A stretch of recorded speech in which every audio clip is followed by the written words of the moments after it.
જૂનાગઢ જિલ્લા સંકલન સમિતિની બેઠક યોજાઈ. ભાજપના 3 ધારાસભ્યો રહ્યા ઉપસ્થિત. સંજય કોરડિયા, અરવિંદ લાડાણી તેમજ દેવાભાઈ માલમ રહ્યા ઉપસ્થિત. માણાવદરના ધારાસભ્ય અરવિંદ લાડાણી દ્વારા પોતાના વિસ્તારના રોડ રસ્તાને લઈ કરી રજૂઆત. તો જૂનાગઢના ધારાસભ્ય સંજય કોરડિયા દ્વારા જૂનાગઢ શહેરના વિવિધ પ્રશ્નો હતો જેમાં પુરાતત્વ ખાતા તેમજ નેશનલ હાઈવે અંગે રજૂઆત કરી હતી. સાથે વસ્તી ગણતરી જે શરૂ થવાની છે તેની પ્રાથમિક માહિતી જે તે સંલગ્ન અધિકારી આપે તેવી રજૂઆત કરી હતી. જૂનાગઢ કલેક્ટર, ડીડીઓની બદલી થયેલ હોય, નવા આવનાર અધિકારીઓએ ચાર્જ સંભાળ્યો ના હોય. અધિક કલેક્ટરને અધ્યક્ષતામાં ફરિયાદ સંકલન સમિતિની બેઠક યોજાઈ હતી.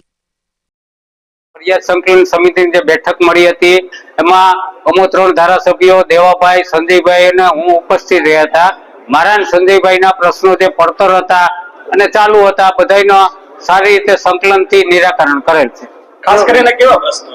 ખાસ મારા પ્રશ્નો હતા એ રોડ રસ્તા પીજીવીસીએલના હતા અને સંજયભાઈના પ્રશ્નો જૂનાગઢ સિટીના હતા, પુરાતત્વ ખાતાના હતા, નેશનલ હાઈવેના હતા. ખાસ કરીને વસ્તી ગણતરી જે આ વસ્તી ગણતરીનો અલગ મુદ્દો ખાલી જાણ માટે જ હતો. ફરિયાદ સંકલનમાં કઈનો મુદ્દો નહોતો, પણ વસ્તી ગણતરી જે ચાલુ કરવાની છે એની પ્રાથમિક માહિતી તે જવાબદાર અધિકારી આપેલી. સંકલનની બેઠક યોજવામાં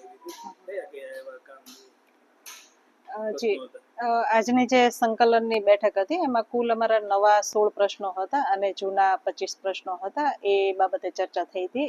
એમાં ઘણા બધા પ્રકારના અમુક રોડ રસ્તાના પ્રશ્નો હતા, ઇરિગેશનને લગતા હતા અને આ તમામ જે મુદ્દાઓ છે એની એક બહુ હકારાત્મક ચર્ચાઓ થયેલી છે અને હકારાત્મક વેમાં મોટાભાગના પ્રશ્નોના નિકાલ થયેલા છે અને કેટલાક પ્રશ્નો એવા છે કે જેમાં લોંગ ટર્મ આયોજનની ને એ બધી જરૂરિયાત થયેલી છે. તો એ બાબતે પણ ચર્ચા થઈ છે અને એ બાબતની સૂચના પણ આપવામાં આવેલી છે. ખાસ કરીને જોવા જઈએ તો ઘણા રોડ રસ્તાના અને કામને અત્યારે ચાલુ એના વિશે કોઈ ચર્ચા થઈ? હા, રોડ રસ્તાના જે પ્રશ્નો છે એના અંગેની ચર્ચા થયેલી છે. એટલે ખાસ તો હવે જે આવનાર જે વરસાદ છે એ બધાને ધ્યાનમાં રાખી અને સમય મર્યાદામાં રોડ રસ્તાનું રિપેરિંગ અને વગેરે કામગીરી પૂર્ણ કરવા માટેની સૂચના અપાયેલી છે.